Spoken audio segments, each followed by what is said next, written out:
अभिया, good evening. Yes sir, good evening. Vanshika, good evening, कैसे हो?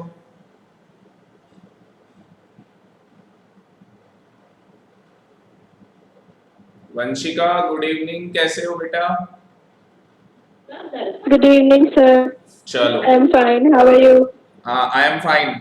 चलो, फर्स्ट ऑफ ऑल सबसे पहले हम लोग बिजनेस स्टार्ट करेंगे। ठीक है, बिजनेस स्टडी स्टार्ट करेंगे।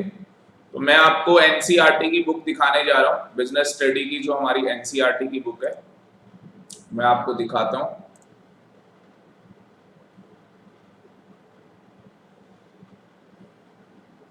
आपको पता है हमारे 3 सब्जेक्ट हैं, अकाउंट्स है हमारे पास, इकोनॉमिक्स है, बिजनेस है। तो हम लोग सबसे पहले जो सेशन स्टार्ट करने जा रहे हैं वो बिजनेस का स्टार्ट करेंगे। ठीक है, ये आपके सामने देखो, बिजनेस स्टडी की बुक मैं दिखाता हूं आपको। ये एनसीईआरटी की बुक है।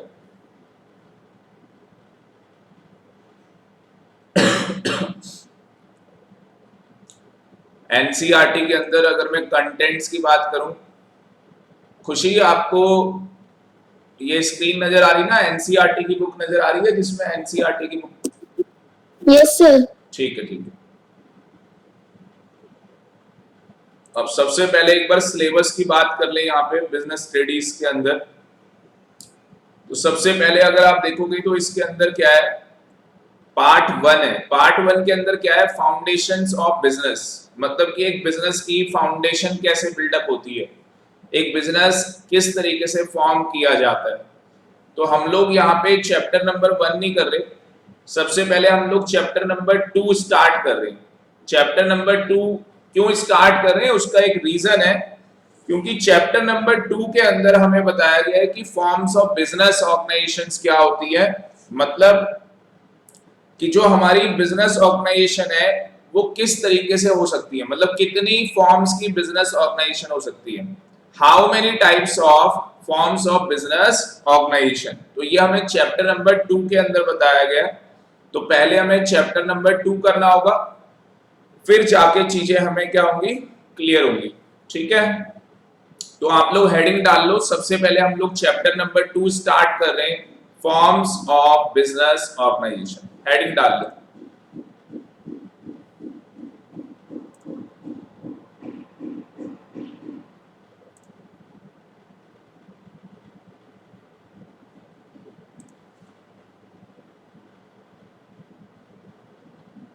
और ये चैप्टर नंबर 2 मैंने बुक ओपन कर ली है। तो ये आ गया आपका फॉर्म्स ऑफ बिजनेस ऑर्गेनाइजेशन।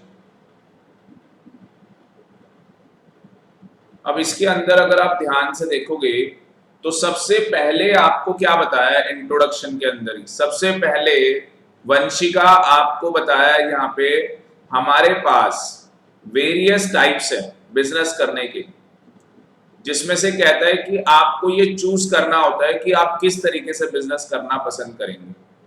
ठीक है, तो मैं एक बार ब्रीफ इंट्रोडक्शन देता हूं आप लोगों को।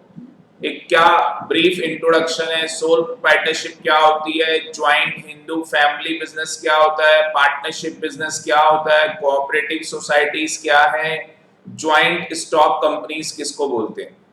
तो फर्स्ट ऑफ ऑल हम लोग नोट्स बनाना स्टार्ट करेंगे। आप लोग कॉपी पेन ले लो। और बहुत मजा आने वाला है, बहुत इंटरेस्टिंग चैप्टर है। ठीक है, कॉपी पेन निकाल लो अपना।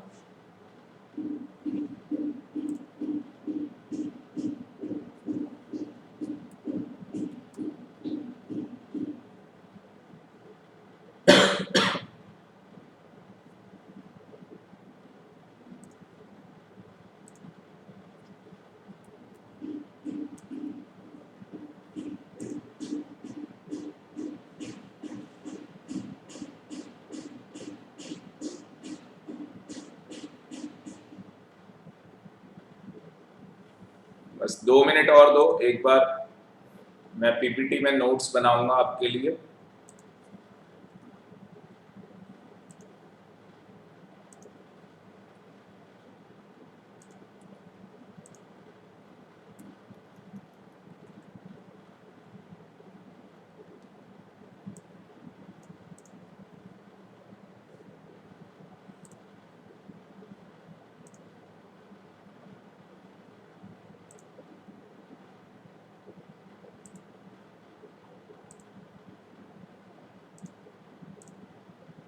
चल, once again a great good evening all of you, and today we are going to start business studies chapter number 2. First of all we are going to start chapter number 2. तो आप लोग heading डाल लोगे यहाँ पे chapter जो है हमारा सेकंड चैप्टर हम लोग स्टार्ट करने जा रहे हैं, और चैप्टर का नाम है forms of business organisation. Forms of business organisation. खुशी नजर आ रही है आपको स्क्रीन? Yes sir. हाँ, वंशिका आपको नजर आ रहा है जो मैं पीपीटी में लिख रहा हूं? Yes sir. चलो बेटा, तो आप लोगों ने हेडिंग डाल लिया, हम लोग स्टार्ट करते हैं। ठीक है, बहुत इंटरेस्टिंग चैप्टर है, बहुत मजा आएगा आप लोगों को भी। तो यहाँ पे लिखेंगे हमारे पास क्या है, अलग अलग फॉर्म्स ऑफ बिजनेस है। मतलब कि हम यहाँ पे बोल सकते हैं कि हमारे पास five forms of business organization है। मतलब कि 5 तरीके से हम बिजनेस कर सकते हैं, और हमें इन 5 में से क्या करना है कि किसी एक बिजनेस को क्या करना है, चूज करना है कि भैया हमें कौन सा बिजनेस करना है। तो हम ये चॉइस कैसे करेंगे, हम किस तरीके से चूज करेंगे? तो सबसे पहले अगर आप देखोगे तो सोल प्रोप्राइटर, सबसे पहला जो बिजनेस उसने बताया वो कौन सा बताया? Sole proprietorship. सोल प्रोप्राइटरशिप का बिजनेस है। अब बताओ सोल प्रोप्राइटरशिप, अब प्लीज फोकस करो, जो मैं बोल रहा हूं उसके ऊपर फोकस करो। मुझे बताओ सोल प्रोप्राइटरशिप क्या होता है ये बिजनेस? वंशिका आपसे पहला क्वेश्चन।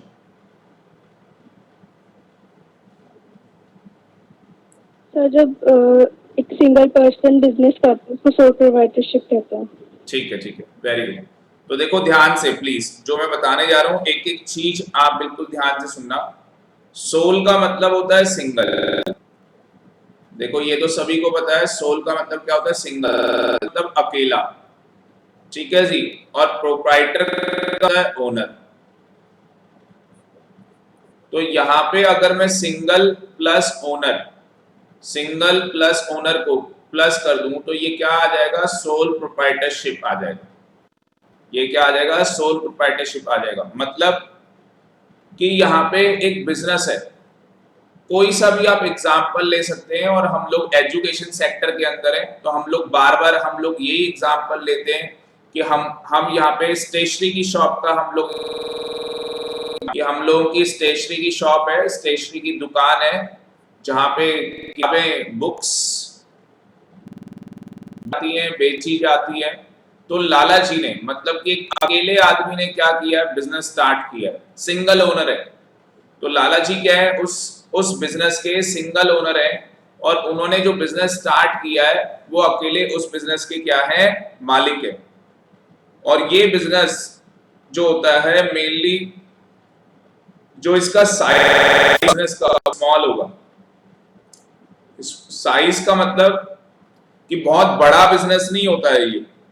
अब जैसे कंपनी की बात करें तो कंपनी बहुत बड़ी होती है, मतलब कंपनी में पैसा बहुत ज्यादा लगा हुआ होता है। जैसे रिलायंस इंडस्ट्री, मुकेश अंबानी की कंपनी की बात कर लें तो कंपनीज के अंदर क्या होता है? पैसा बहुत लगा हुआ होता है। सोल प्रोप्राइटरशिप में जो इन्वेस्टमेंट होती है वो बहुत लो होती है, ज्यादा इन्वेस्टमेंट की हमें जरूरत नहीं पड़ती सोल प्रोप्राइटरशिप फॉर्म के अंदर। तो सिंपल वर्ड्स में बोल सकते हैं कि सोल प्रोप्राइटरशिप क्या है? एक सिंगल ओनर का बिजनेस है, और एक स्मॉल साइज का क्या है? बिजनेस है। ठीक है जी। अभी मैं ब्रीफ इंट्रोडक्शन दे रहा हूं सभी चीजों की, उसके बाद दूसरा आ जाते हैं नंबर टू है हमारे पास ज्वाइंट हिंदू फैमिली बिजनेस, जिसे हम लोग इसी बिजनेस का दूसरा भी नाम है, मतलब इसको आप दूसरे नाम से भी बोल सकते हो, और हिंदू अनडिवाइडेड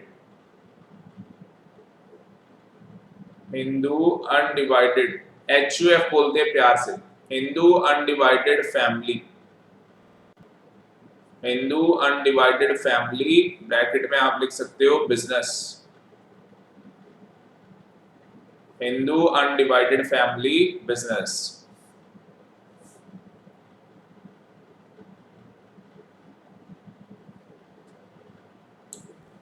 चलो वंशिका बताओ, प्यार से हम लोग बोलते से HUF, HUF क्या होती है?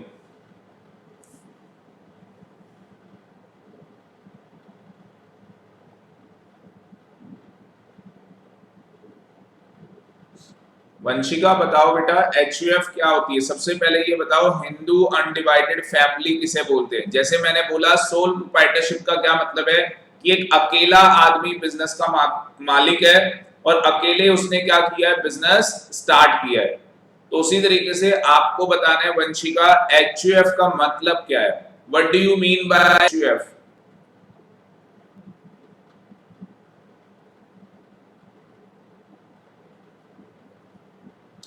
वंशिका,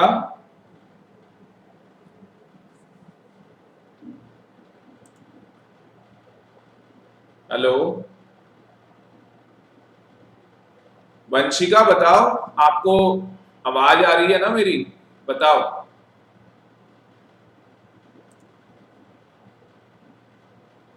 खुशी, यस सर। हाँ बेटा आप बताओ, HUF का मतलब क्या है? What do you mean by HUF? Sir पहले तो एचयूएफ की डेफिनेशन होती है हिंदू अनडिवाइडेड फैमिली। उसके बाद ये बिजनेस वो होता है, ये फैमिली बिजनेस होता है जिसमें सारे फैमिली मेंबर्स होते हैं और इस एक मेन सबसे मतलब बड़ा जो मेन मेंबर होगा वो इसका मतलब करता होगा। नहीं नहीं, मैंने आपको HUF का मतलब बताया था ना, HUF का मतलब क्या होता है? HUF का क्या मतलब है कि सर हिंदुस्तान में, please concentrate what I am saying, Hindustan में सारे के सारे लोग HUF फैमिली के पार्ट हैं, सर इंक्लूडिंग सिख और जैन। तीन लोग HUF फैमिली नहीं बना सकते एज पर हिंदू लॉ। तीन लोग अपनी HUF फैमिली नहीं बना सकते। कौन कौन? क्रिश्चियन, पारसी और मुस्लिम। तो ये तीन लोग अपनी HUF फैमिली नहीं बना सकते। तो आज के बाद कोई भी आपसे पूछे कि HUF क्या होती है तो आप बता सकते हो कि सर हिंदुस्तान में जितने लोग हैं सबके सब HUF फैमिली के पार्ट हैं, इंक्लूडिंग सिख और जैन। और सर तीन लोगों की HUF नहीं बन सकती, क्रिश्चियन, पारसी और मुस्लिम। HUF बनती कैसे है? उसके लिए मैरिज करनी पड़ती है। तो HUF बनाने के लिए क्या करनी होती है? मैरिज। जिस तरीके से आपके फादर और मदर की क्या हो रखी है? मैरिज हो रखी है। ठीक है जी, आपके फादर और मदर ने क्या कर रखी है? मैरिज कर रखी है। तो उनकी अपनी HUF है। जैसे मैं भी मैरिड हूं, तो मैं हो गया, मतलब कि आपके राजेश सर हो गए और मेरी वाइफ हो गई। तो हम दोनों क्या है? मैरिड है। हम दोनों आपस में मैरिड है। तो हमारी मैरिज होते ही, जैसे ही हमारी मैरिज हुई, हमारी क्या क्रिएट हो गई? HUF, हिंदू अनडिवाइडेड फैमिली बन गई हमारी। अब जो भी हमारा सन है, जो भी हमारा सन है, या मान लो हमारा डॉटर है, तो हमारा सन और डॉटर क्या है? By birth, by birth HUF family के क्या बन जाते हैं? मेंबर बन जाते हैं। HUF फैमिली के क्या बनते हैं? मेंबर बन जाते हैं। और बिजनेस, बिजनेस तो क्या है? हम जो बिजनेस कर रहे हैं वो किसके नाम से कर रहे हैं? HUF फैमिली के नाम से हम लोग बिजनेस कर रहे हैं। तो आज के बाद आपसे पूछे कोई कि भाई HUF होती क्या है, तो उसको बोलना हिंदुस्तान में जितने लोग हैं सारे के सारे HUF फैमिली के पार्ट हैं, इंक्लूडिंग सिख और जैन। तीन लोग HUF फैमिली के पार्ट नहीं बन सकते, क्रिश्चियन, पारसी, मुस्लिम। HUF क्रिएट कैसे होती है? सर उसके लिए मैरिज करनी पड़ती है। अगर HUF बनानी है तो मैरिज करनी होगी। अगर दो लोग आपस में मैरिज कर लेंगे तो उनकी HUF क्रिएट हो जाएगी। जो भी बाय बर्थ सन हो या डॉटर हो, वो उस HUF फैमिली का मेंबर बन जाएगा। और वो HUF फैमिली क्या कर रही है? जो बिजनेस कर रही है। जैसे लाला जी बिजनेस कर रहे हैं एज अ सोल प्रोप्राइटर, तो यहाँ पे लाला जी क्या कर सकते हैं? अपना business as a HUF run कर सकते हैं। तो उसके अंदर क्या होगा? Lala ji head of the family है, तो उनको क्या बोलते हैं हम लोग? कर्ता। जो यहाँ पे हेड ऑफ द फैमिली होता है उस बंदे को कर्ता, तो वो हमारा कर्ता होता है। ठीक है ना, मतलब कि उसके कंट्रोल में होता है बिजनेस। कर्ता का मतलब क्या है, उसके कंट्रोल में है बिजनेस। वंशिका समझ में आया?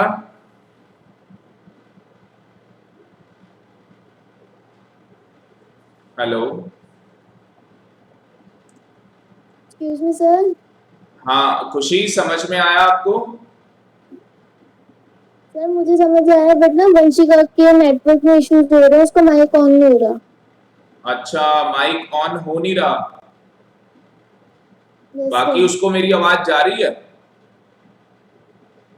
तो ये नहीं बताया उसने, बट उसने ये मैसेज किया कि उस माइक ऑन नहीं हो रहा। अच्छा अच्छा अच्छा, एक बार चैट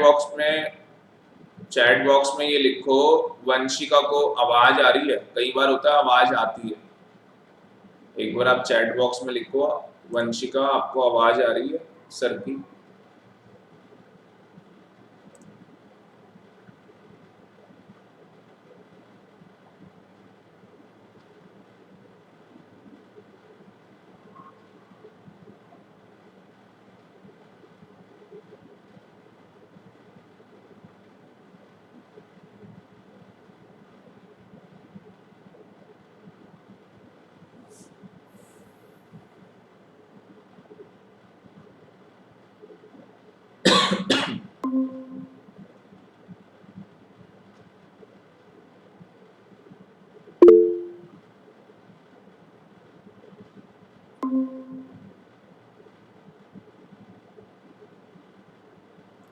वंशिका, वंस अगेन, आपको वॉइस आ रही है, आवाज आ रही है आपको? चैट बॉक्स में लिख के बताओ अगर आपको आवाज आ रही है तो, वंशिका।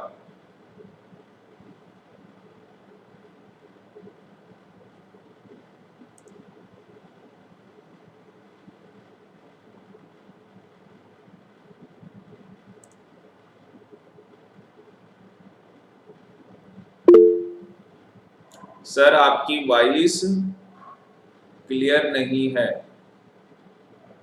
आपको खुशी मेरी वॉइस क्लियर आ रही है? Yes sir. हाँ, तो वंशिका आपकी साइड से इशू है, मेरी साइड से वॉइस क्लियर आ रही है। ठीक है ना, चलो आ जाओ, आगे चलते हैं। ठीक है, आगे देखो आप खुशी, वो कनेक्ट कर लेंगे, आप आगे देखो।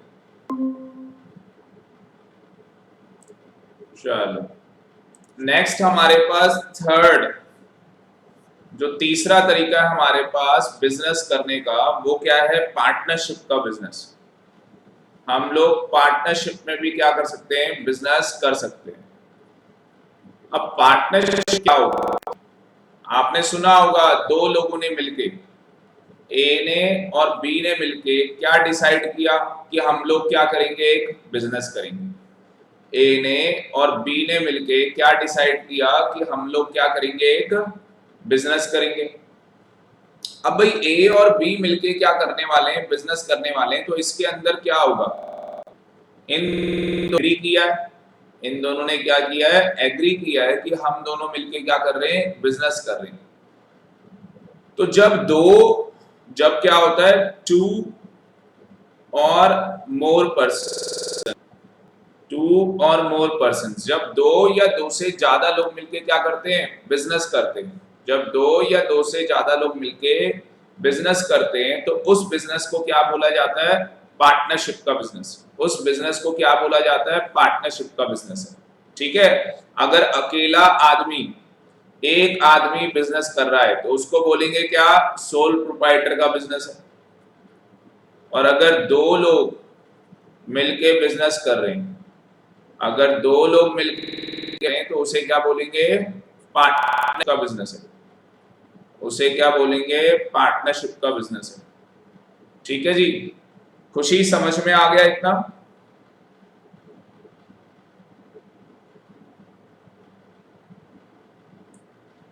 Yes sir. ठीक है बेटा। वंशिका, आपको आवाज आ रही है तो आप भी रिस्पॉन्ड कर सकते हैं अगर आपको आवाज आ रही है।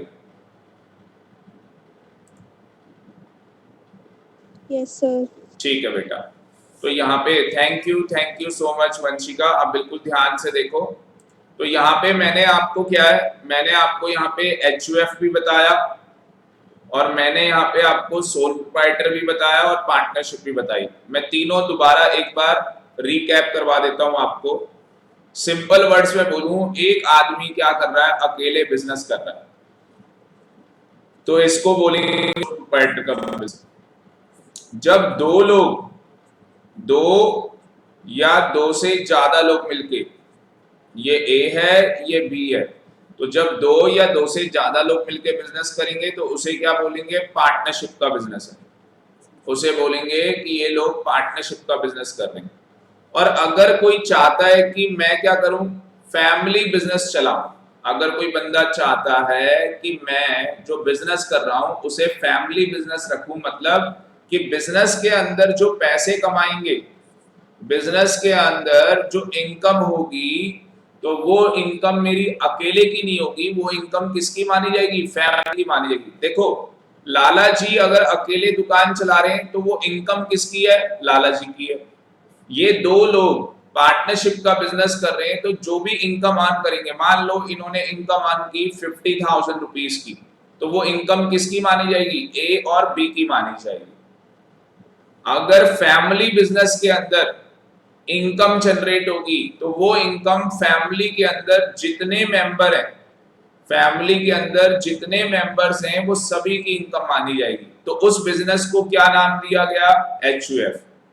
तो जो लोग हिंदू लॉ के अकॉर्डिंग HUF फैमिली है, जिसकी भी हिंदू लॉ के अकॉर्डिंग HUF फैमिली है, वो लोग क्या कर सकते हैं, HUF फैमिली का बिजनेस कर सकते हैं। बस तो हिंदुस्तान में सारे लोग कर सकते हैं, चाहे सिख हो चाहे जैन हो, बस 3 लोग HUF फैमिली का बिजनेस नहीं कर सकते as per Hindu law, Christian, मुस्लिम और पारसी।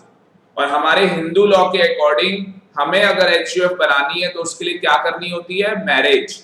हम मैरिज कर लेंगे, हमारी HUF बन जाएगी। अभी आप लोग अपने फादर की HUF के अंदर है, तो आपके फादर अगर चाहते हैं HUF फैमिली के नाम से बिजनेस करना तो वो कर सकते हैं, और उस केस के अंदर जो भी उस बिजनेस से इनकम जनरेट होगी, वो जितने भी फैमिली मेंबर्स हैं वो सारे फैमिली मेंबर्स की इनकम मानी जाएगी। देखो बिजनेस किया ही किस लिए जाता है, प्रॉफिट अर्न करने के लिए, ठीक है ना।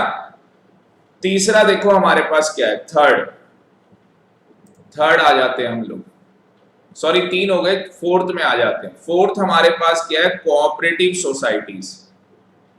क्या बोलता है, कोऑपरेटिव सोसाइटीज, कोऑपरेटिव सोसाइटीज। तो आपने कई बार सुना होगा कोऑपरेटिव सोसाइटीज होती हैं, मतलब जैसे आपने अमूल का नाम सुना हुआ है, हाँ सर, तो बेटा जो आपका अमूल है जिसका क्या आता है, मिल्क, तो जो आपका अमूल है उसने क्या किया है, कोऑपरेटिव सोसाइटी का बिजनेस किया है। अमूल ने क्या किया है, कोऑपरेटिव सोसाइटी का बिजनेस किया है। अब ये कैसे करते हैं कोऑपरेटिव सोसाइटी का बिजनेस, वो मैं आपको बताता हूं। ये लोग किस तरीके से कोऑपरेटिव सोसाइटी का बिजनेस करते हैं वो मैं आपको बताता हूं। देखो क्या होता है, बिल्कुल ध्यान से सुनना। तो ये मैंने जो अमूल का एग्जाम्पल यहाँ पे लिखा है, ये मैंने रियल लाइफ एग्जाम्पल आपको दिया। ये रियल लाइफ एग्जाम्पल है कि रियल लाइफ के अंदर अमूल ने क्या कर रखा है, मिल्क में कोऑपरेटिव सोसाइटी बना रखी है। अब कैसे बनाई, देखो कोऑपरेटिव सोसाइटी एक कहानी की फॉर्म में सुनो। हमारा गोला डेयरी ले लो। अब गोला डेयरी में क्या है कि मान लो किसी आदमी के पास 4 भैंस है, किसी के पास 2 भैंस है, किसी के पास जो भी है, मतलब इस तरीके से क्या है, लोगों के पास अपनी अपनी भैंस है। अब मुझे एक चीज बताओ कि अगर ये अपनी भैंस का मिल्क लेके लोगों के पास जाएंगे, मिल्क बेचेंगे, तो उसमें ज्यादा हार्ड वर्क तो है ही, क्योंकि पहले मिल्क को निकालना है, उसके बाद उसे गाड़ी में लोड करना है, फिर उसे लोगों तक क्या करना है, सेल करना है, मतलब घर घर जाके उसे बेचना है, या किसी दुकान वाले को बेचो, फिर वो दुकान वाला बेचेगा, फिर जाके तुम्हें क्या होगा, उसके पैसे मिलेंगे। अब अमूल ने क्या बोला, जितने भी दूध वाले हैं, अमूल ने उनको क्या बोला, अमूल ने बोला कि भाई ऐसा करते हैं, तुम्हारी एक कोऑपरेटिव सोसाइटी बना लेते हैं। तुम्हारी क्या बना लेते हैं, कोऑपरेटिव सोसाइटी बना लेते हैं। उसमें क्या बेनिफिट होगा कि जो भी आपकी गायें भैंसे हैं, हम इनका इंश्योरेंस करा के देंगे, हम आपके एनिमल्स का क्या करवा के देंगे, इंश्योरेंस। अब जितने भी यहाँ पे डेयरी के लोग हैं उनको क्या बेनिफिट हो गया कि एक तो उनकी गाय का भैंस का इंश्योरेंस मिल गया, उनका जो एनिमल है वो इंश्योर्ड हो गया। मतलब कि कल अगर उस एनिमल की डेथ होती है तो अमूल की कंपनी ने इंश्योरेंस करा रखा है और इंश्योरेंस कंपनी क्या कर देगी, पैसा दे देगी। दूसरी बात, कल तक क्या हो रहा था कि उनको अगर वो 5 लीटर मिल्क अगर दूध बेचते थे तो उन्हें 5 लीटर के पैसे मिलते थे। बट यहाँ पे क्या होगा, अमूल पैसे भी अच्छे देगा और 5 लीटर अगर यहाँ पे दूध दे रहे हैं तो उससे ज्यादा पैसे मिलने वाले। क्यों मिलने वाले, आपको भी पता है कि जो भी हम ये मिल्क परचेज करते हैं, चाहे वो अमूल का हो, मदर डेयरी का हो, ये 100% मिल्क नहीं होता, इसके अंदर बहुत सारे इंग्रेडिएंट्स होते हैं जो मिलाए जाते हैं, ठीक है जी, और फिर मिल्क बनाया जाता है। तो यहाँ पे जो हमारे डेयरी के लोग हैं उनका क्या बेनिफिट हो गया कि सर उन सब की मिलके एक सोसाइटी बन गई, ठीक है जी, बहुत सारे लोगों की मिलके एक सोसाइटी बन गई। और जो थोड़ा थोड़ा लोग क्या कर रहे थे, एनिमल्स का मिल्क बेच रहे थे, अब सारे लोग मिलके क्या कर रहे हैं, एक्यूमुलेट करके ज्यादा मिल्क अमूल को सेल कर पाएंगे। तो क्या किया जाता है, जितने भी ये छोटे छोटे लोग हैं इन सबका जो भी इनके पास सप्लाई कर सकते हैं जिस भी चीज की है, जैसे यहाँ पे मिल्क की सप्लाई कर सकते हैं, तो इन सबकी एक सोसाइटी बना दी जाती है। इन सबकी क्या बना दी जाती है, एक सोसाइटी बना दी जाती है। देखो जैसे मैं एक और एग्जांपल देता हूं, आपके घर का एग्जांपल देता हूं। मान लो आपकी जो गली है, अब आपकी गली वाले कहते हैं कि यार हमारी गली में ना एक सिक्योरिटी गार्ड होना चाहिए, आपके गली वाले कहते हैं यार हमारी गली में ना एक शॉप होनी चाहिए, एक दुकान भी होनी चाहिए, आपकी गली वाले कहते हैं यार हमारी गली के अंदर ना आयरन फैसिलिटी भी मिलनी चाहिए, क्योंकि भाई लोगों को कपड़े भी अपने प्रेस कराने होते हैं, हमारी गली में ना लोगों को वेजिटेबल्स खरीदने होते हैं, लोगों को सब्जियां खरीदनी है तो उसकी भी फैसिलिटी मिलनी चाहिए। तो आपकी गली वाले लोग क्या कर सकते हैं, एक कोऑपरेटिव सोसाइटी बना सकते हैं। उससे क्या बेनिफिट होगा, भाई देखो हर घर क्या करता है, अपने लिए वेजिटेबल्स खरीदता है, फ्रूट्स खरीदता है। कोऑपरेटिव सोसाइटी बनाने से क्या होगा कि अब आपकी जो कोऑपरेटिव सोसाइटी बनेगी गली की, आपके जो सारे लोग हैं गली के, उनको मिला के हमने क्या किया, एक कोऑपरेटिव सोसाइटी बना दी। तो अब जब हम वेजिटेबल्स परचेज करेंगे, फ्रूट्स परचेज करेंगे, या कोई भी हम काम करेंगे, कोई भी हम एक्टिविटी करेंगे, तो उसके अंदर हम लोग क्या करते हैं, बल्क में चीजें परचेज कर लेते हैं। जैसे आप अपने घर के लिए क्या करते हो, राशन का सामान खरीदते हो, दाल आटा चावल चीनी खरीदते हो। अब आपकी कोऑपरेटिव सोसाइटी का जो बजट है, मतलब कि उन्होंने हर घर का बजट देखा होगा, भाई हर घर को कितना पैसा खर्च करते हैं, एक महीने के अंदर वो सब्जी में कितना पैसा खर्च कर रहे हैं, आपका दाल आटा चावल चीनी में कितना पैसा खर्च कर रहे हैं। तो ये सारा खर्चा क्या किया है, सोसाइटी ने एक्यूमुलेट कर दिया। तो उससे क्या हो जाएगा, हर इंडिविजुअल का बेनिफिट होगा। देखो एक छोटी सी बात है, अगर आप दुकान में एक चीज खरीदते हो तो आपको उस पर कोई डिस्काउंट नहीं मिलता। अगर आप किसी दुकान से 10,000 का सामान खरीदोगे तो आपको ज्यादा डिस्काउंट मिलेगा, और अगर आप 5 लाख रुपए का सामान खरीदोगे तो बहुत ज्यादा डिस्काउंट मिलेगा। तो कोऑपरेटिव सोसाइटी बनाने का बेनिफिट क्या होता है, एक बड़ी लोगों की, मतलब कि एसोसिएशन ऑफ पर्संस की क्या है, बहुत बड़ी ऑर्गेनाइजेशन बन जाती है, और उसमें लोगों को भी बेनिफिट होता है, और जो लोग कोऑपरेटिव सोसाइटी के साथ जुड़ते हैं उनको भी उसका बेनिफिट मिलता है। तो यहाँ पे खुशी, कोऑपरेटिव सोसाइटी का कॉन्सेप्ट समझ में आया आपको? Yes sir. हाँ वंशिका, आपको आ गया बेटा? Yes sir. ठीक है बेटा, आगे सर? बढ़ते हैं। फिफ्थ है सर? हमारे पास, ये मैं आपको एक ओवरव्यू दे रहा हूं कि किस किस तरीके से हम लोग फॉर्म्स ऑफ बिजनेस कर सकते हैं। और फिफ्थ हमारे पास सबसे बड़ा तरीका है बिजनेस करने का, हम लोग क्या कर सकते हैं, कंपनी बना सकते हैं। अब ये वो कंपनी नहीं है सुपारी.com, वो सब नहीं है, या डी कंपनी नहीं है, ये कंपनी है जैसे मुकेश अंबानी, रतन टाटा, ठीक है जी, आदित्य बिरला, इन लोगों की कंपनी है, जो बड़े बड़े लोग हैं। तो कंपनी बनाने का बेनिफिट क्या होता है? देखो, कंपनी बनाने का, अब कंपनी के अलग अलग तरीके होते हैं। आपने सुना होगा प्राइवेट कंपनी होती,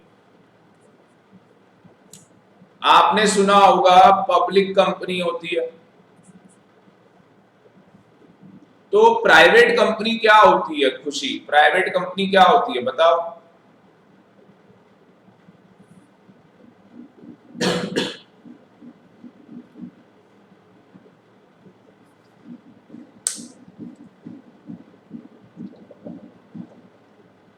सर प्राइवेट कंपनी वही जैसे कोई इंडिविजुअल चलाए वो कंपनी, नहीं जिसमें कोई इंडिविजुअल इंसान हो उसने अपनी कंपनी बिजनेस स्टार्ट किया हो। हाँ, देखो प्राइवेट कंपनी बनाने के लिए ना खुशी दो लोग चाहिए होते हैं। सबसे पहले तो आपको ये पता होना चाहिए कि अगर हमें कोई भी बिजनेस करना है तो उसके लिए कितने पर्सन्स की रिक्वायरमेंट होगी, सबसे पहले हमें ये पता होना चाहिए। तो सबसे पहले अगर कोई भी बिजनेस करना है तो हमें क्या पता होना चाहिए कि उस बिजनेस के अंदर कितने लोगों की क्या है, रिक्वायरमेंट है। तो अगर मैं यहाँ पे बात करूं, किसकी बात कर रहा हूं मैं यहाँ पे? कंपनी की बात कर रहा हूं। कंपनी के अंदर प्राइवेट कंपनी की बात कर रहा हूं। तो प्राइवेट कंपनी के अंदर मिनिमम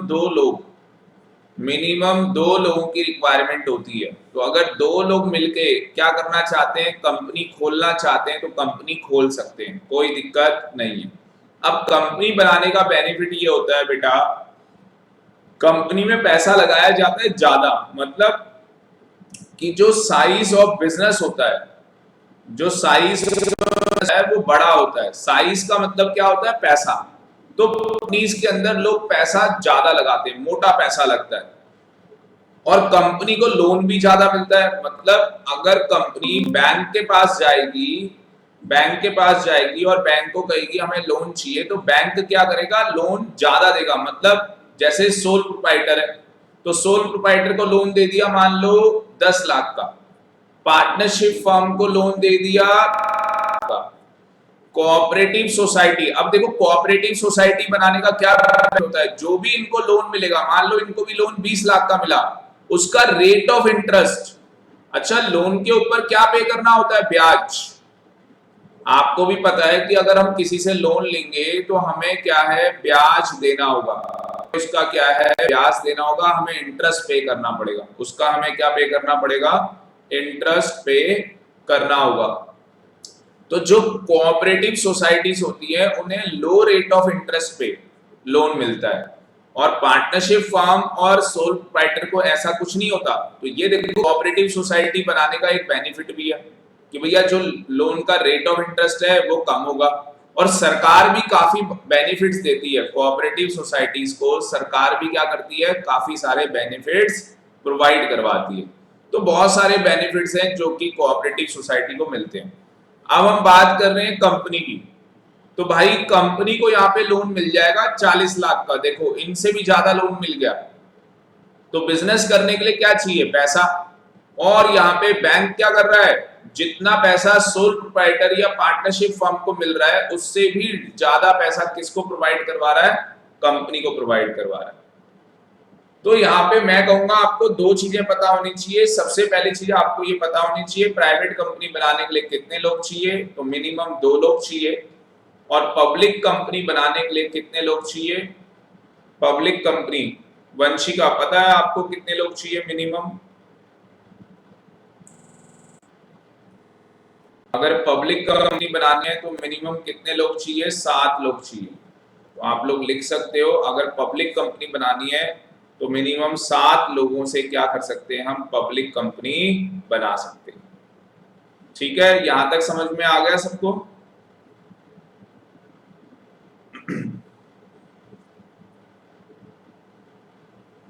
यस सर। हाँ, अब देखो हम लोग क्या करते हैं, एक डिफरेंस इन सबके बीच में, एक डिफरेंस आपके साथ शेयर करता हूं मैं।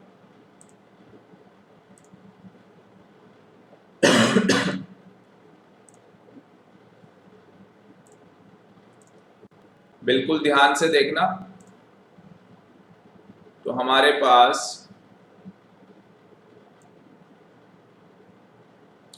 बिल्कुल जहां पे चैप्टर खत्म हो रहा है उसके एंड में हमें एक डिफरेंस बता रखा है।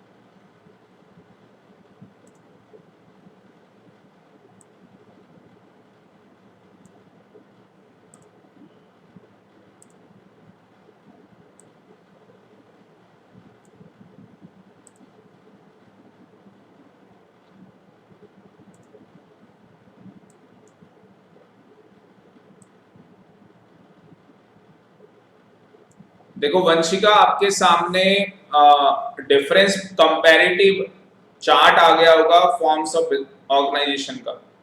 खुशी आ गया आपके सामने? Yes sir. हाँ, अब बेटा बिल्कुल ध्यान से देखो, बस कंसंट्रेट करो। जितनी भी हमारी फॉर्म्स ऑफ ऑर्गेनाइजेशन है वो सारी यहाँ पे कंपेयर करती हैं। Sole proprietorship, partnership, joint Hindu family business, cooperative society, company. सबसे पहली बात क्या कर रहा है? फॉर्मेशन की। सबसे पहली बात क्या कर रहा है? फॉर्मेशन की। देखो ये कंपैरेटिव जो हमें चार्ट दिया गया है, इससे क्या होगा, हम इवैल्यूएशन कर सकते हैं कि सोल प्रोप्राइटरशिप में और पार्टनरशिप में क्या डिफरेंस आ रहा है फॉर्मेशन करने में। फॉर्मेशन का मतलब क्या होता है? किसी चीज को बनाना। जैसे आपको राजमा चावल अच्छे लगते हैं, या मान लो किसी को कड़ी चावल पसंद है, जो भी आपको पसंद है, तो उस चीज की फॉर्मेशन कैसे होगी? वो चीज, आपको पिज्जा पसंद है, आपको मैकडी का बर्गर पसंद है, ठीक है सर, मुंह में पानी आ गया सर, तो ये फॉर्मेशन कैसे होगी? तो ये हमें फॉर्मेशन सीखनी है बच्चों। तो सबसे पहले सोल प्रोप्राइटरशिप। तो सोल प्रोप्राइटरशिप तो क्या है? आप कल, आज रात को डिसीजन लो कि कल से मैंने क्या करना है, परचून की दुकान खोलनी है, मतलब जनरल स्टोर खोलना है, मैं दाल आटा चावल चीनी बेचूंगा। तो भैया खोल लो, कोई दिक्कत नहीं है, कोई रजिस्ट्रेशन कराने की जरूरत नहीं है सोल प्रोप्राइटरशिप को, कोई लाइसेंस लेने की जरूरत नहीं है। आपके मन में रात को आया, आप सुबह दुकान खोल लो, कोई दिक्कत नहीं। मतलब कि लीगल फॉर्मेलिटीज कुछ भी नहीं है, देखा जाए तो ना के बराबर है। अब भैया प्रॉपर्टी लेने जाओगे, जहां दुकान खोलोगे तो रेंट पे लोगे, तो अगर कोई भी प्रॉपर्टी रेंट पे ली जाती है तो रेंट एग्रीमेंट बनाना पड़ता है। उसका क्या बनाना पड़ता है? रेंट एग्रीमेंट बनाना पड़ता है। बात समझ में आ रही है? तो मतलब लीगल फॉर्मेलिटीज हैं पर बहुत मिनिमम है, बहुत ही ज्यादा मिनिमम है। पार्टनरशिप, अगेन पार्टनरशिप, दो लोगों ने मिलके रात को सोचा कि भैया हम लोग मोबाइल की दुकान खोलेंगे। दो लोगों ने रात को मिलके सोचा कि हम लोग मोबाइल की दुकान खोलेंगे, तो भैया खोल लो, कोई दिक्कत नहीं है। रजिस्ट्रेशन कराना है, कराओ, नहीं कराना मत कराओ। क्यों? ऑप्शनल है, मर्जी है आपकी, कोई दिक्कत नहीं। तो यहाँ पे भी लीगल जो फॉर्मेलिटीज है वो बहुत कम है। अगर वो दोनों पार्टनरशिप कर रहे हैं तो उन दोनों के बीच में क्या होगी? एक पार्टनरशिप डीड बनेगी।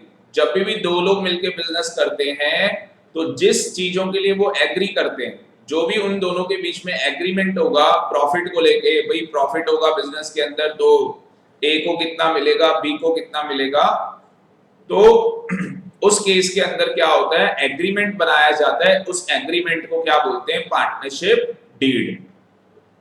उसके बाद स्टूडेंट हमारे पास आ जाता है एचयूएफ, और एचयूएफ के अंदर भी मैंने आपको बताया कि एचयूएफ का रजिस्ट्रेशन कराना भी एग्जम्प्ट है, मतलब आपकी मर्जी है। आप अपनी एचयूएफ फैमिली को रजिस्टर्ड कराना चाहते हैं तो कराओ, नहीं कराना तो मत कराओ, ठीक है ना। अब आप कहोगे सर रजिस्ट्रेशन लिखा हुआ है यहाँ पे एग्जम्प्ट है, तो मैंडेटरी कब होता होगा? एक एचयूएफ फैमिली के अंदर रजिस्ट्रेशन कराना या पार्टनरशिप फर्म के अंदर रजिस्ट्रेशन कराना मैंडेटरी कब होता होगा? सोल प्रोप्राइटरशिप के अंदर तो रजिस्ट्रेशन कराना ही नहीं होता, पर पार्टनरशिप और एचयूएफ के अंदर एक टाइम आता है जब आपके लिए ये मैंडेटरी हो जाता है रजिस्ट्रेशन कराना। तो सर वो कब होता होगा? तो बेटा जितने भी बिजनेस होते हैं, जितने भी लोग बिजनेस करते हैं, वो लोग क्या पे करते हैं? टैक्स। ये आप सभी को पता होगा कि जितने भी लोग बिजनेस कर रहे हैं उन्हें टैक्स पे करना होता है, पर हर बिजनेसमैन टैक्स पे नहीं करता। आपके घर के बाहर, गली के बाहर जो दुकान है, जरूरी थोड़ी ना कि वो दुकान वाला टैक्स पे कर रहा हो। आप पूछ के देखो, अंकल जी आप टैक्स पे करते हो? तो जरूरी नहीं है कि हर आदमी टैक्स पे कर रहा हो। टैक्स कब पे करना पड़ता है? जब आपकी इनकम एक सर्टन लिमिट के ऊपर होती है, मतलब कि आप इतना पैसा कमा रहे हैं जिस पैसे के ऊपर क्या पे करना पड़ेगा? सरकार को टैक्स पे करना पड़ेगा। अब कोई भी पर्सन अगर सरकार को टैक्स पे करेगा तो उसके पास क्या होना चाहिए, पैन नंबर होना चाहिए। पैन, खुशी सुना है आपने pan number, permanent account number सुना है, पैन कार्ड होता है। Yes sir. हाँ, जैसे ड्राइविंग लाइसेंस है, पासपोर्ट है, उसी तरीके से बेटा टैक्स पे करने के लिए हमें क्या चाहिए, पैन नंबर चाहिए होता है, पैन कार्ड चाहिए होता है। बात समझ में आ गई? Yes sir. हाँ, तो यहाँ पे अगर मैं आगे चलूं तो एचयूएफ और पार्टनरशिप फर्म के अंदर आपका रजिस्ट्रेशन मैंडेटरी कब बनेगा सर, जब हमें क्या करना होगा, हमारे ऊपर एक लायबिलिटी आ जाएगी, हमें टैक्स देना है। उस केस के अंदर हमें क्या करना होगा, अपनी एचयूएफ को, अपनी पार्टनरशिप फर्म को रजिस्टर्ड कराना होगा। कोऑपरेटिव सोसाइटी, देखो लिखा है रजिस्ट्रेशन कराना कंपलसरी है, तो कोऑपरेटिव सोसाइटी के अंदर रजिस्ट्रेशन कराना क्या होता है, कंपलसरी होता है। तो आपको अगर कोऑपरेटिव सोसाइटी बनानी है तो उस केस के अंदर रजिस्ट्रेशन कराना पड़ेगा। दूसरी बात, कोऑपरेटिव सोसाइटी अगर बनानी है तो मेंबर कितने चाहिए, मिनिमम 10 लोग चाहिए, और ये 10 लोग क्या है, एडल्ट होने चाहिए, 18 साल से ऊपर के होने चाहिए। एडल्ट का मतलब 18 साल या 18 से ऊपर। 18 ईयर्स है तो भी चलेगा, 18 से ऊपर है तो भी चलेगा, बिलो 18 ईयर्स नहीं चलेगा। कोऑपरेटिव सोसाइटी का मेंबर माइनर नहीं बन सकता, एक माइनर, और माइनर कौन होता है, जो बिलो 18 ईयर्स होते हैं। तो यहाँ पे आपको पता लग गया कि 2 लोग मिलके कोऑपरेटिव सोसाइटी नहीं बना सकते, 5 लोग मिलके नहीं बना सकते, मिनिमम 10 लोग चाहिए, मिनिमम 10 लोग होंगे तो जाके कोऑपरेटिव सोसाइटी बनेगी। और कोऑपरेटिव सोसाइटी का क्या है, अपना एक्ट बना हुआ है, अपना लॉ बना हुआ है, कानून। कोऑपरेटिव सोसाइटी का क्या है, अपना कानून है, तो इसका कानून भी बना हुआ है। उस कानून के अंदर कोऑपरेटिव सोसाइटी को रजिस्टर्ड कराना पड़ता है। उस कानून के अंदर हमें कोऑपरेटिव सोसाइटी को क्या कराना पड़ता है, रजिस्टर्ड। उस कानून का नाम है cooperative societies act 1912, 1912, cooperative societies act 1912। ठीक है जी। कंपनी की बात कर लेते हैं, जैसे कंपनी के ऊपर कंपनीज एक्ट लगता है 2013, तो कंपनीज जो होती हैं उनके ऊपर कंपनीज एक्ट लगाया जाता है 2013। उसी तरीके से कोऑपरेटिव सोसाइटी के ऊपर भी क्या है, एक्ट बना हुआ है, मतलब लॉ बना हुआ है, कानून बना हुआ है। तो कंपनी में देखो बोला हुआ है रजिस्ट्रेशन कंपलसरी, तो कोऑपरेटिव सोसाइटी और कंपनी के अंदर रजिस्ट्रेशन क्या है, कंपलसरी है। दूसरी बात, कंपनी बनाने में पैसा खर्च ज्यादा होता है, ठीक है ना, लीगल फॉर्मेलिटीज बहुत ज्यादा होती है, क्योंकि कंपनी में आपने सुना होगा मुकेश अंबानी रिलायंस की कंपनी का क्या है, डायरेक्टर। भाई मुकेश अंबानी रिलायंस की कंपनी का क्या है, डायरेक्टर है। तो डायरेक्टर, अगर आप किसी कंपनी के डायरेक्टर हो, जैसे आपके सर भी क्या है, 2 कंपनीज के अंदर डायरेक्टर हैं, तो डायरेक्टर अगर हम किसी भी कंपनी के अंदर बेटा डायरेक्टर हैं तो उस केस में हमारे पास क्या होता है, डिन नंबर होता है। डिन का मतलब डायरेक्टर आइडेंटिफिकेशन नंबर। तो कंपनी के अंदर डायरेक्टर भी बनाने पड़ते हैं। जो प्राइवेट कंपनी होती है उसमें मिनिमम 2 डायरेक्टर होते हैं। प्राइवेट कंपनी में मिनिमम कितने डायरेक्टर होते हैं, 2। और पब्लिक कंपनी के अंदर कितने डायरेक्टर होते हैं, पब्लिक कंपनी में खुशी कितने डायरेक्टर होते हैं, 7। नहीं बेटा, ये मेंबर लिखा है, डायरेक्टर थोड़ी ना लिखा है, ये तो मेंबर लिखा है। मैं आपसे डायरेक्टर पूछ रहा हूं। प्राइवेट कंपनी में मिनिमम 2 डायरेक्टर चाहिए, पब्लिक कंपनी के अंदर मिनिमम 3 डायरेक्टर चाहिए। लिख लो, पब्लिक कंपनी में मिनिमम 3 डायरेक्टर की रिक्वायरमेंट होती है।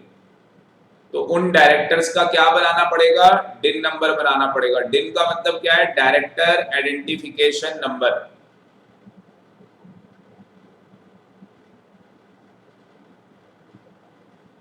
और अगर आपको प्राइवेट कंपनी बनानी है तो मिनिमम 2 लोग चाहिए, पब्लिक कंपनी बनानी है तो मिनिमम 7 लोग चाहिए। पब्लिक कंपनी बनाने के लिए मिनिमम आपको 7 लोगों की रिक्वायरमेंट है। खुशी, ये पॉइंट क्लियर हो गया? First Yes, sir. Point formation वाला बताया मैंने अभी अभी मैंने बस फॉर्मेशन बताया है, मेंबर्स में मैं नहीं आया हूं। अभी मेंबर्स मैंने बीच में बस डिस्कशन किया था। तो अगर मैं सोल प्रोप्राइटरशिप की बात करूं तो यहाँ पे कितने मेंबर चाहिए? ओनली 1 मेंबर, यहाँ पे एक ही आदमी चाहिए। और पार्टनरशिप की बात करें तो मिनिमम 2, मैक्सिमम बताओ पार्टनरशिप में कितने चाहिए? खुशी, पार्टनरशिप के अंदर मैक्सिमम कितने लोग हो सकते हैं?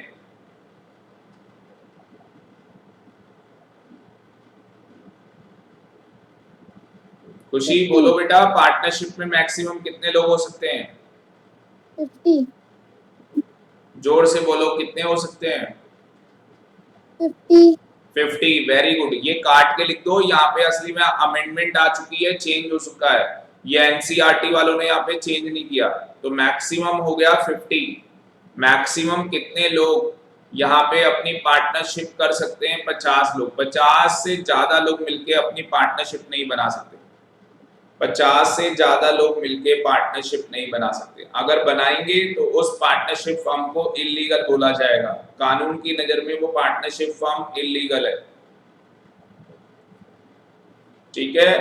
एचयूएफ के लिए कितने लोग चाहिए? मिनिमम 2 लोग। मैंने बताया था ना, मैरिज करनी होगी तो जब मैरिज करनी होगी तो मिनिमम कितने लोग चाहिए? 2 लोग चाहिए।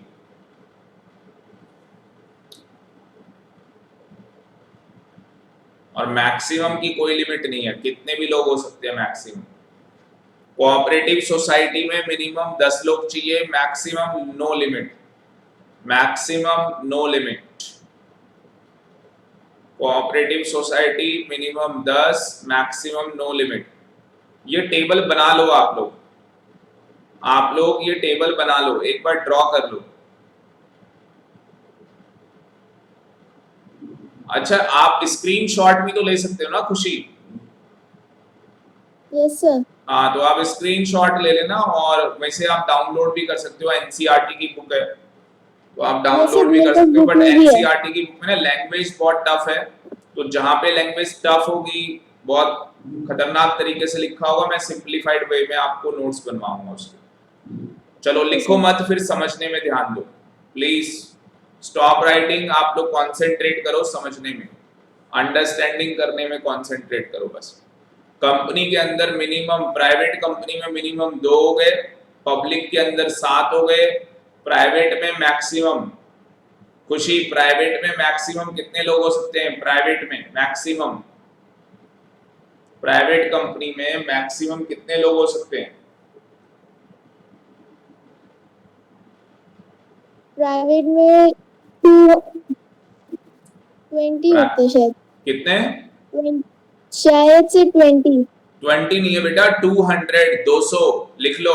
मैक्सिमम प्राइवेट कंपनी के अंदर जो लोग होंगे वो 200 होंगे। 200 200 यहाँ पे गलत लिखा हुआ है ये। और पब्लिक कंपनी के अंदर अनलिमिटेड। पब्लिक कंपनी में तो कितने भी लोग हो सकते हैं? पब्लिक कंपनी के अंदर कितने भी लोग हो सकते हैं?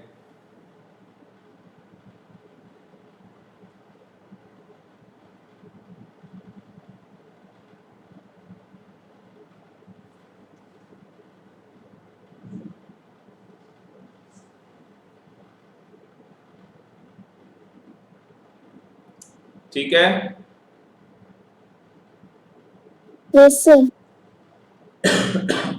अब देखो उसके आगे, कैपिटल फॉर्मेशन का मतलब क्या होता है कि बिजनेस में कितना पैसा लगाया जाएगा। कैपिटल फॉर्मेशन का मतलब होता है कि आपको बिजनेस में कितना पैसा लगाओगे।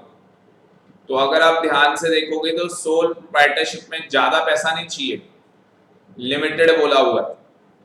मतलब कि अगर आप कम से कम पैसा भी अगर इन्वेस्ट करना चाहो तो कर सकते हो और सोल प्रोप्राइटरशिप फर्म खोल सकते हो, कोई दिक्कत नहीं।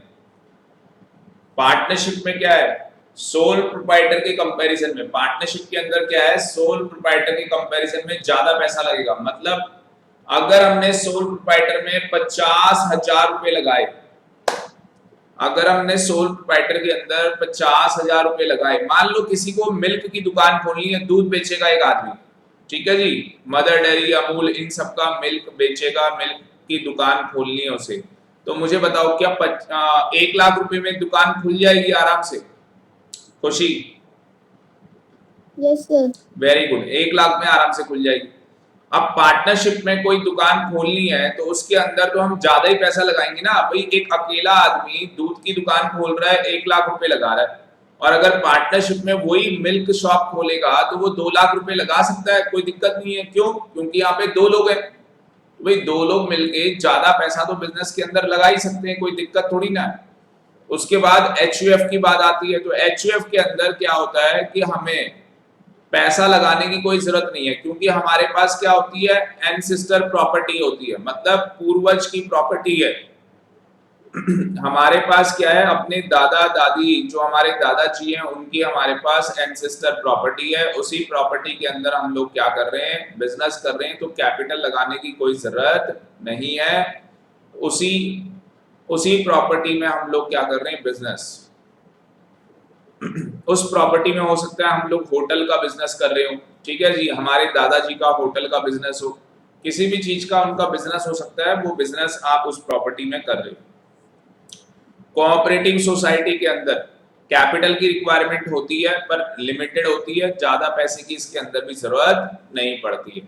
पर कंपनी के अंदर देखो यहाँ पे क्या कह रहा है, लार्ज फाइनेंशियल रिसोर्सेस, यहाँ पे बहुत पैसे की जरूरत पड़ती है, तो पैसा बहुत चाहिए यहाँ पे, ठीक है। कंपनी बनानी है तो पैसा बहुत लगाना पड़ेगा।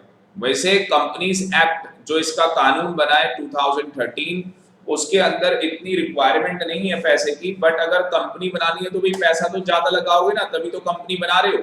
आपने कुछ बड़ा सोचा है तभी तो आपने कंपनी बनाई है, ठीक है ना। उसके बाद लायबिलिटी में आ जाओ। सबसे पहले ये बताओ वंशिका, लायबिलिटी होती क्या है?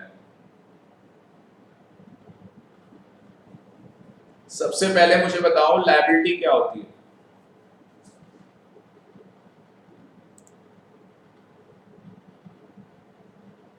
हाँ जी, चलो बताओ बताओ बताओ।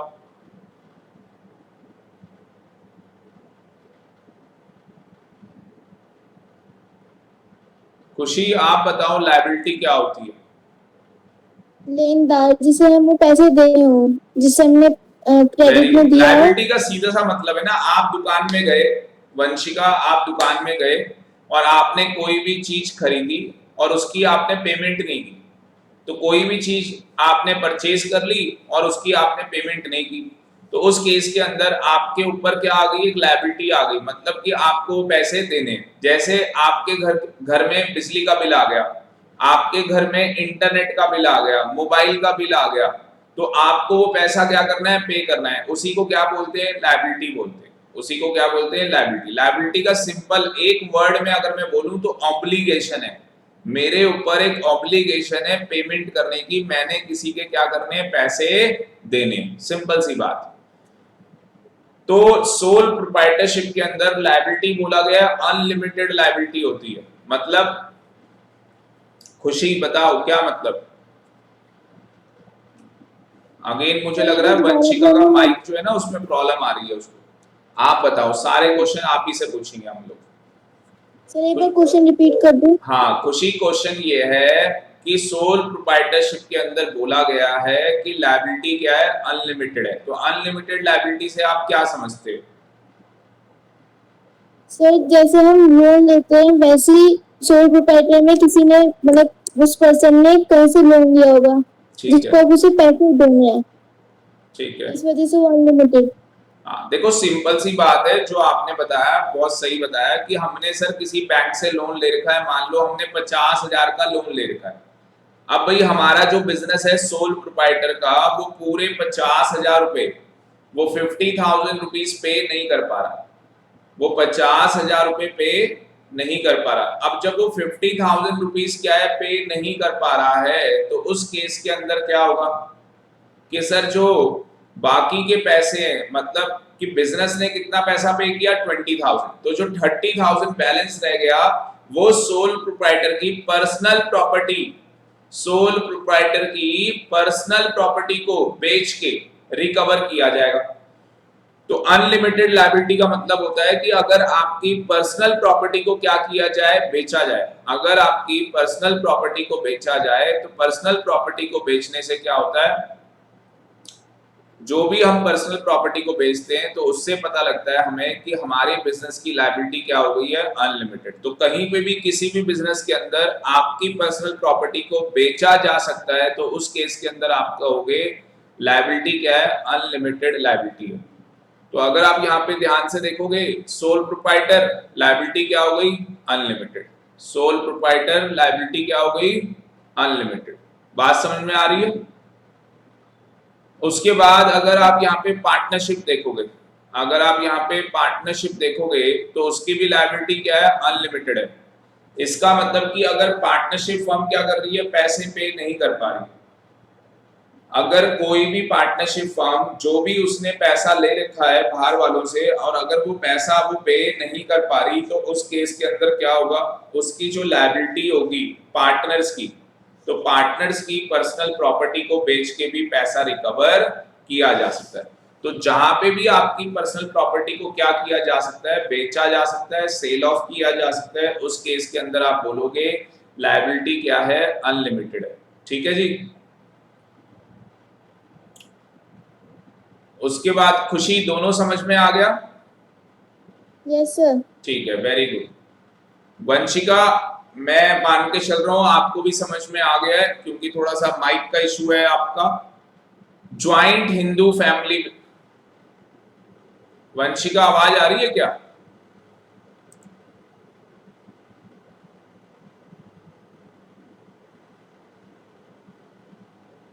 चलो यहाँ पे आ जाओ। ज्वाइंट हिंदू फैमिली बिजनेस के अंदर भी लायबिलिटी क्या होती है, अनलिमिटेड होती है। ठीक है, अदर मेंबर्स की लायबिलिटी लिमिटेड होती है। तो यहाँ पे जो हेड ऑफ द फैमिली है जो करता है उसकी लायबिलिटी अनलिमिटेड है, बाकी मेंबर्स की लायबिलिटी क्या है, लिमिटेड। और हेड ऑफ द फैमिली कौन होता है, जैसे हस्बैंड वाइफ है तो जो हस्बैंड होगा, जो मेल मेंबर होता है, जो मेल मेंबर में सबसे बड़ा होता है उसे हेड ऑफ द फैमिली बोलते हैं, उसी को कर्ता बोला जाता है, उसकी लायबिलिटी क्या होती है, unlimited. Cooperative society, limited liability. देखो कितना बड़ा बेनिफिट है, अगर आपने कोऑपरेटिव सोसाइटी बनाई तो आपकी लायबिलिटी क्या होगी, लिमिटेड। कंपनी में भी लायबिलिटी क्या है, लिमिटेड। अगर आपने रिलायंस की कंपनी का शेयर खरीदा है, मान लो रिलायंस की कंपनी का 2000 रुपए का आपने क्या कर रखा है, शेयर खरीद के रखा हुआ है, तो बेटा जो 2000 रुपए का आपने रिलायंस की कंपनी का शेयर खरीद के रखा है, अगर कल रिलायंस की कंपनी क्या करती है, रिलायंस की company unable to repay the डेब्ट, अगर वो रीपे नहीं कर पा रही डेब्ट, मतलब कर्जा नहीं उतार पा रही, जो भी उसने बैंक से लोन लिया है या किसी से भी उसने पैसे लिए हैं, तो रिलायंस की कंपनी क्या है, रिलायंस की कंपनी क्या है, अनेबल है टू रीपे द डेब्ट, वो कर्जा नहीं दे पा रही। तो उस केस में क्या आपकी प्रॉपर्टी को बेच के पैसा रिकवर कर सकता है बैंक?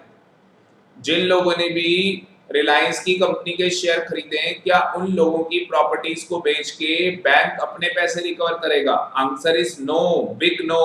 क्यों? क्योंकि यहाँ पे बोला है लायबिलिटी क्या है, लिमिटेड है। तो बस जो आपने शेयर खरीद लिया, कहानी खत्म हो गई। खुशी, समझ में आ गया कंपनी और कोऑपरेटिव सोसाइटी में क्या होता है? Yes sir. ठीक है बेटा, आगे देखो यहाँ पे क्या लिखा है। नेक्स्ट पॉइंट लिखा है कंट्रोल और मैनेजमेंट। मुझे बताओ सोल प्रोप्राइटरशिप के अंदर कंट्रोल किसका है, लाला का, और मैनेजमेंट मतलब कि डिसीजन मेकिंग भी कौन कर रहा है, लाला जी कर रहे हैं। पार्टनरशिप में कंट्रोल किसका है, पार्टनर का, और डिसीजन मेकिंग में कौन पार्टिसिपेट कर रहा है, ऑल पार्टनर। डिसीजन मेकिंग में कौन पार्टिसिपेट करेगा, ऑल पार्टनर। HUF के अंदर कंट्रोल किसका है, कर्ता का। मैंने आपको बताया था ना कि कंट्रोल किसका है, कर्ता का कंट्रोल होता है, कर्ता डिसीजन लेता है, कर्ता जो डिसीजन लेगा उसी के अकॉर्डिंग HUF फैमिली का बिजनेस चलेगा। कोऑपरेटिव सोसाइटी के अंदर हमें क्या करना पड़ेगा, जो हमारी सोसाइटी है उसके अंदर हमें एक कमेटी बनानी पड़ती है, उसको बोलते हैं मैनेजिंग कमेटी। और मैनेजिंग कमेटी क्या करती है, डिसीजन लेती है। मैनेजिंग कमेटी अपने आप में से एक लीडर चुनती है, उस बंदे को चेयरमैन बोलते हैं, उस बंदे को क्या बोलते हैं, चेयरमैन। तो कंट्रोल चेयरमैन करता है और मैनेजमेंट जो होती है वो मैनेजिंग कमेटी के पास होती है। ठीक है ना। जो मैनेजिंग कमेटी, जैसे आपने सुना होगा ना, लोग कमेटी बनाते हैं, कमेटी में क्या होता है, एक बंदा लीडर होता है। तो उसी तरीके से यहाँ पे जो कमेटी बनेगी उसके अंदर एक बंदा लीडर होगा जिसे हम चेयरमैन बोलते हैं, तो वो कंट्रोल करेगा और बाकी डिसीजन मेकिंग में मैनेजमेंट कमेटी क्या करेगी, डिसीजन लेगी। अगर यहाँ पे बात करें कंपनी की, तो कंपनी के अंदर जो कंट्रोल और मैनेजमेंट है वो डायरेक्टर के हाथ में होती है। कंपनी के केस के अंदर कंट्रोल और मैनेजमेंट किसके हाथ में होती है, डायरेक्टर के हाथ में। ठीक है, तो आप लिख सकते हो यहाँ पे ओनरशिप और मैनेजमेंट दोनों क्या है, सेपरेट है। मालिक कौन है कंपनी में, मालिक कौन होते हैं, शेयर होल्डर। कंपनी के मालिक कौन है, शेयर होल्डर है। पर कंपनी की जो मैनेजमेंट है, कंपनी की जो मैनेजमेंट है वो किसके हाथ में होती है, डायरेक्टर के हाथ में होती है। ठीक है ना। तो कंपनी किसके कंट्रोल में है, शेयर होल्डर के कंट्रोल में। मतलब जो शेयर होल्डर चाहते हैं वो होगा कंपनी के अंदर। पर मैनेजमेंट किसके हाथ में, मतलब कंपनी चलाता कौन है, कंपनी के अंदर डे टू डे एक्टिविटीज के अंदर पार्टिसिपेट कौन करता है, डायरेक्टर। ठीक है जी। तो डायरेक्टर अलग होता है, शेयर होल्डर अलग होता है। खुशी समझ में आ गया ये। Yes, sir. और लास्ट पॉइंट क्या लिखा है, कंटिन्यूटी। कंटिन्यूटी का मतलब क्या है कि भैया जो सोल प्रोप्राइटरशिप है, जो सोल प्रोप्राइटरशिप है, अगर लाला जी की डेथ हो गई, अगर लाला जी मर गए तो सोल प्रोप्राइटरशिप क्या हो जाएगी, खत्म हो जाएगी। ठीक है ना, खत्म। पार्टनरशिप में भी सेम ऐसे ही होता है। अगर दो पार्टनर है, दो में से एक की डेथ हो गई, पार्टनरशिप खत्म। तीन पार्टनर है, तीन में से एक की डेथ हो गई, पार्टनरशिप करने के लिए मिनिमम कितने लोग चाहिए थे, दो। तो भाई तीन लोग थे, एक की डेथ हुई है, दो लोग हैं। अगर वो चाहते हैं अभी पार्टनरशिप करना, कंटिन्यू कर सकते हैं, कोई दिक्कत नहीं है। एचयूएफ के अंदर क्या होगा, कर्ता अगर मर भी गया तो भी हमारी एचयूएफ क्या होगा, चलती रहेगी, कोई दिक्कत नहीं है। एचयूएफ में भी कोई प्रॉब्लम नहीं आती, कोऑपरेटिव सोसाइटी में भी कोई प्रॉब्लम नहीं आती, कंपनी के अंदर भी नहीं आती प्रॉब्लम। कंपनी में आप देख लो, धीरू भाई अंबानी, उनकी डेथ हो गई, तो मुकेश अंबानी, अनिल अंबानी, ये सब लोग तो रिलायंस इंडस्ट्री चला ही रहे। तो company never die, company never die. Company के अंदर बेटा हम लोग एक वर्ड बोलते हैं, मेंबर में कम। कंपनी में हम लोग बोलते हैं मेंबर में कम, मेंबर में गो, मेंबर में डाई। मतलब मेंबर आते हैं, मेंबर जाते हैं, मेंबर ऊपर चले जाते हैं, मर जाते हैं, पर company goes for ever. Company हमेशा चलती रहती, कंपनी कभी बंद नहीं होती है। हाँ, अगर आपका बिजनेस ही लॉस में चला गया और आपने कंपनी बंद करवा दी, वो कहानी अलग है। अदरवाइज कंपनी का जो ससेशन होता है वो परपेचुअल होता है। ससेशन मतलब कि कंपनी हमेशा चलती रहेगी, मेंबर्स में कम, मेंबर्स में गो, मेंबर्स में die, but company goes forever, हमेशा चलती रहेगी। समझ में आया या नहीं आया? Yes, sir. तो मैंने बेटा क्या किया है, वंशिका, आप लोगों को मैंने एक ब्रीफ इंट्रोडक्शन दे दिया कि सोल प्रोप्राइटरशिप क्या होती है, पार्टनरशिप क्या होती है, एचयूएफ क्या है, कोऑपरेटिव सोसाइटी क्या है, कंपनी क्या है। तो आप लोग क्या कर सकते हो, एक बार, क्योंकि बिजनेस स्टडी पढ़ने का ना अपना एक तरीका है, तो सबसे पहले हमें चैप्टर के अंदर कंटेंट्स को जानना होगा कि जो हमें पढ़ना है वो कंटेंट क्या है, हमें क्या पढ़ाया जाएगा इस चैप्टर के अंदर, तो जाके बिजनेस स्टडी इंटरेस्टिंग भी लगेगी और हमें चीजों की नॉलेज भी होगी। तो हम लोग बिजनेस की क्लास यहीं पे वाइंड अप कर रहे हैं, यहीं पे स्टॉप कर रहे हैं। आपका बिजनेस के अंदर क्या होमवर्क है, ये जो चार्ट है आपने अपने हैंड रिटन, मतलब कि अपने हाथों से बनाना है और मुझे व्हाट्सएप करना है। तो आज रात को 12 बजे से पहले आप मुझे व्हाट्सएप कर दोगे, मेरा व्हाट्सएप नंबर आपके पास होगा, तो आप लोग मेरे को व्हाट्सएप कर दोगे और ये कंपैरेटिव चार्ट आपने बना के मुझे भेजना है। जो भी मैंने यहाँ पे रेक्टिफिकेशन की है, जहां पे भी मिस्टेक इन्होंने कर रखी है, वो आप मिस्टेक मॉडिफाई करेंगे, या आपको कहीं पे लगता है कि कुछ अच्छी वर्डिंग्स लिखी जा सकती है तो आप लोग उस तरीके से लिख सकते हो। ठीक है ना। तो हम लोग नेक्स्ट क्लास के अंदर, अभी सैटरडे हमारी कोई क्लास नहीं है, तो सैटरडे संडे हमारा ऑफ है। मंडे हमारी जब क्लास होगी, मंडे सेम टाइमिंग है, 4 से 6 हमारी क्लास होनी है। अब हम लोग इसके बाद अकाउंटेंसी की बात करेंगे। तो आज हम लोग अकाउंट्स की क्लास नहीं कर रहे, ठीक है ना, आज हम लोग अकाउंट्स की क्लास नहीं कर रहे। तो मंडे हमारी 4 से 5 पहले बिजनेस की क्लास होगी। पहले हम लोग बिजनेस स्टडी पढ़ेंगे, ये वाला चैप्टर हम लोग कंप्लीट करेंगे, और देन हमारी 5 to 6 अकाउंटेंसी की क्लास होगी। हम लोग एक नया चैप्टर स्टार्ट करेंगे। बाकी वंशिका, आप क्लास खत्म होने के बाद एक बार मुझसे फोन पे बात कर लोगे तो मैं आपको प्रॉपरली क्या है गाइड कर सकूंगा कि आपको अकाउंटेंसी किस तरीके से पढ़नी है, अकाउंट्स को किस तरीके से पढ़ा जाएगा। ठीक है खुशी? Yes sir. हाँ, तो मैं यहीं पे मैं सेशन क्लोज कर रहा हूँ। तो आज के लिए इतना ही। Thank you very much student. Monday को मिलेंगे हम लोग। वंशिका, आपको आ रही है, अभी आ रही है वॉइस, आवाज आ रही है? तो अगर वंशिका आपको मेरी आवाज आ रही है तो आप मुझे कॉल करना अभी क्लास के बाद, मेरा नंबर ले लेना। यस सर, ठीक है ठीक है। तो बेटा क्लास के बाद आपसे फोन पे बात करता हूँ और आपको अकाउंटेंसी में गाइड करूंगा, इकोनॉमिक्स के अंदर गाइड करूंगा कि हम लोग कैसे पढ़ेंगे, और आपको प्रॉपर एक शेड्यूल बता दूंगा। तो आज के लिए इतना ही। Thank you very much.